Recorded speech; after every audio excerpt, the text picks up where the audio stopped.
Halo, selamat datang lagi di podcast terakhir di Jelas musim tujuan. 2024. Senang rasanya bisa selalu hadir untuk membagikan informasi-informasi bermanfaat dari program JKN kepada teman-teman pendengar setia dari Kendalpot. Akhirnya ya, untuk tahun 2024 ini pertemuan terakhir kita ya teman-teman. Sampai jumpa di pertemuan selanjutnya.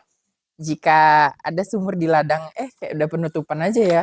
Ya, tapi semoga kita bisa berjumpa lagi untuk menghadirkan informasi-informasi yang aktual dan faktual dan pastinya berdaging untuk teman-teman sekalian. Oke, di sini saya bersama dengan teman saya, Fedri Ramadana. Saya nggak usah lah ya perkenalan ya, karena saya udah terkenal juga. Oke, terima kasih. Oke, hari ini kita akan membahas tentang lebih mendalami lagi apa saja manfaat-manfaat yang ditawarkan dari program JKN, program asuransi kesehatan yang diinisiasi oleh pemerintah kita tercinta yaitu Republik Indonesia untuk memastikan akses pelayanan kesehatan yang merata bagi seluruh masyarakat Indonesia.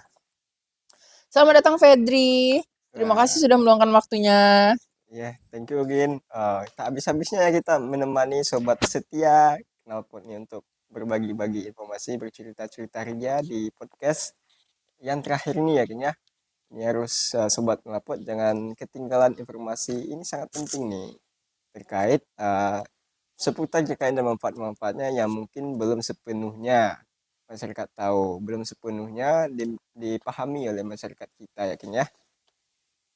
Oke, kami juga senang ya Fedri ya selalu senantiasa dan ikhlas untuk Kelas. berbagi info bersama saya di podcast ini. Semoga kanal Pot ke depannya semakin jaya, Jaya, semakin jaya, banyak jaya. view-nya, bisa lebih dari 10 lah ya Allah, tolong lah. Ya, semoga bisa nanti bisa sampai kakak dan ada monetisasi, amin. Amin. Yang pastinya semua itu untuk masyarakat ya, bukan untuk kepentingan pribadi. Kita mulai dari hal yang mendasar, jelaskan lagi, jelaskan lagi, nanti intinya tak bosan-bosannya. Program JKN itu apa dan siapa saja yang bisa menjadi pesertanya? Oke.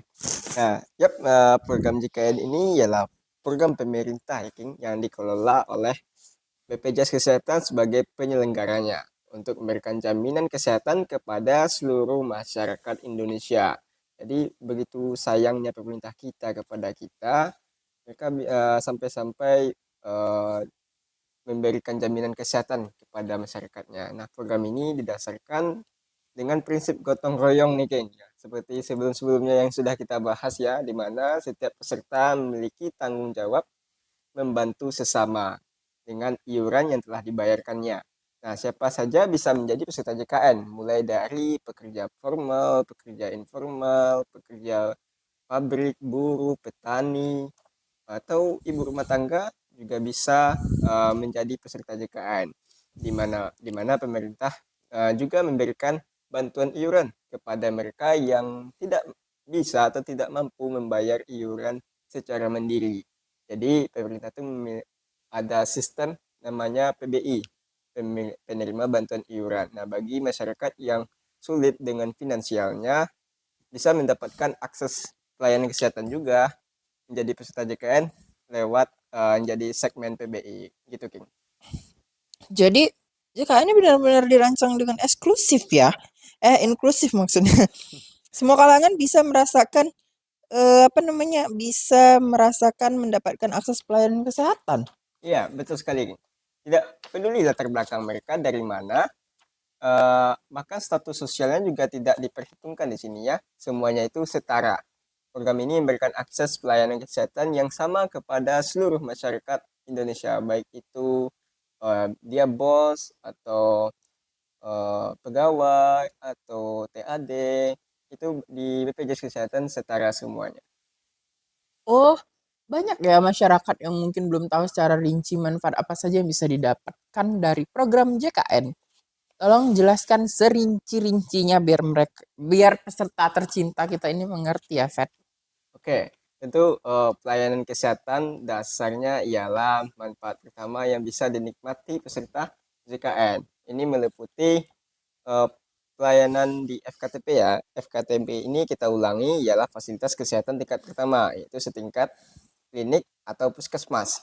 Peserta bisa mendapatkan pelayanan kesehatan di FKTP, mencakup pemeriksaan kesehatan, pengobatan umum, tindakan medis sederhana, hingga layanan promotif preventif seperti imunisasi dan edukasi kesehatan. Nah, jadi alur pertamanya itu peserta datang ke FKTP terlebih dahulu. Lalu di sana akan ditindaklanjuti oleh dokter yang ada di situ. Kedua, rujukan ke FKRTL atau Fasilitas Kesehatan Tingkat Lanjut. Jika kondisi kesehatan membutuhkan penanganan lebih lanjut, tentunya FKTP di mana mereka terdaftar memberikan rujukan kepada peserta untuk dirujuk ke rumah sakit yang dituju sesuai indikasi medis. Nah, ketiga, penyediaan obat-obatan. Semua obat yang diperlukan sesuai diagnosa medis sudah ditanggung oleh BPJS Kesehatan. Nah, bagi peserta yang disuruh oleh KTP-nya untuk membeli obat di luar, jangan ya, karena semua obat-obat sudah ditanggung oleh BPJS Kesehatan. Nah, selama berobat, ada dalam daftar yang sudah disediakan. Bagaimana dengan pelayanan promotif dan preventif? Apa sebenarnya keunggulan dari ini? Keunggulan dari manfaat yang itu? Dalam layanan promotif dan preventif, itu sangat penting karena bertujuan untuk mencegah penyakit ya sebelum menjadi lebih serius. Contohnya, peserta bisa mendapatkan cek kesehatan secara rutin seperti pemeriksaan gula darah, tekanan darah, kolesterol tanpa biaya tambahan. Ini seluruh pengobatan tersebut dan pemeriksaan sudah ditanggung oleh BPJS Kesehatan bagi yang menjadi peserta JKN. Nah, bagi yang belum menjadi peserta JKN, silakan daftarkan diri terlebih dahulu sebagai peserta JKN agar bisa mendapatkan layanan kesehatan tersebut. Nah, ini juga membantu masyarakat untuk mendeteksi dini penyakit dan mengurangi biaya perawatan di masa depan. Jadi, ini sebagai hitung-hitung sebagai itulah ya, pencegahan awal. Ibaratnya mungkin 2 tahun kemudian kita akan mendapatkan eh, kolesterol, amit-amit lah ya, kalau dapat jangan. Amit-amit banget.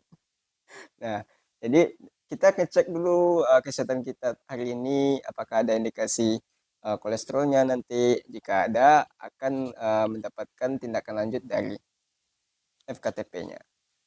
Oke. Terus bagaimana dengan pelayanan kesehatan lanjutan? Apa yang bisa didapatkan peserta, Fer?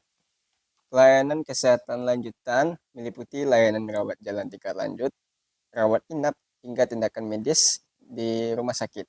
Beberapa manfaatnya ialah kayak rawat jalan. Peserta bisa mendapatkan konsultasi spesialis pemeriksaan penunjang seperti laboratorium atau radiologi dan terapi.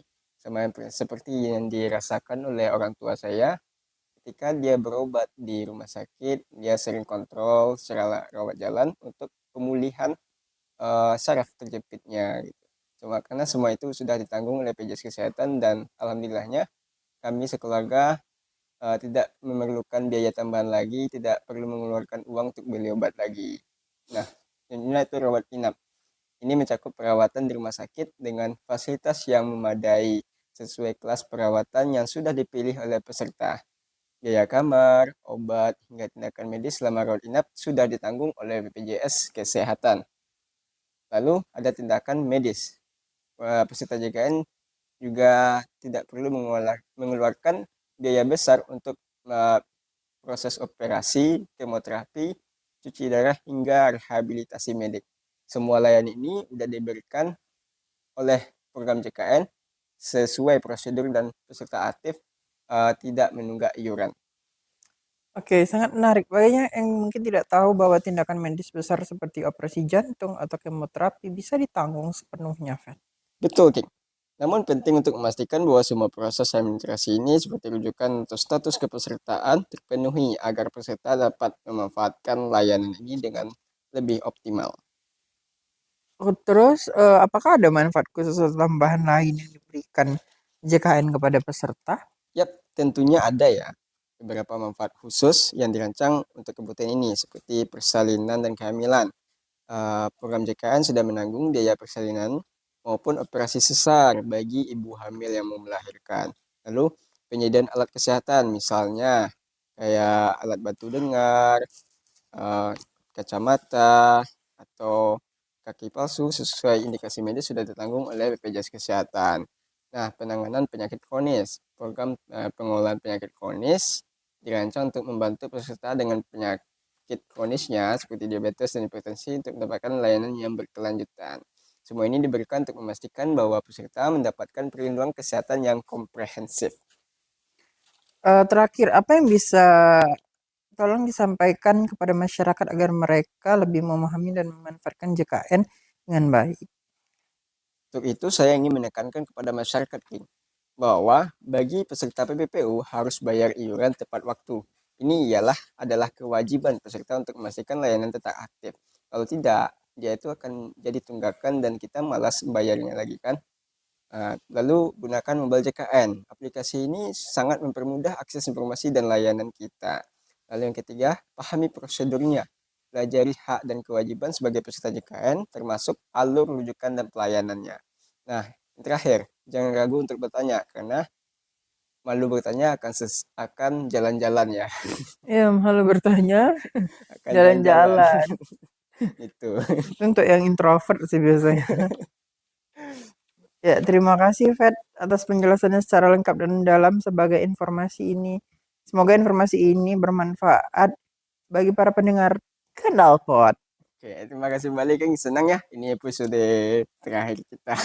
Akhirnya kita akan sampai jumpa di musim depan ya, Kang.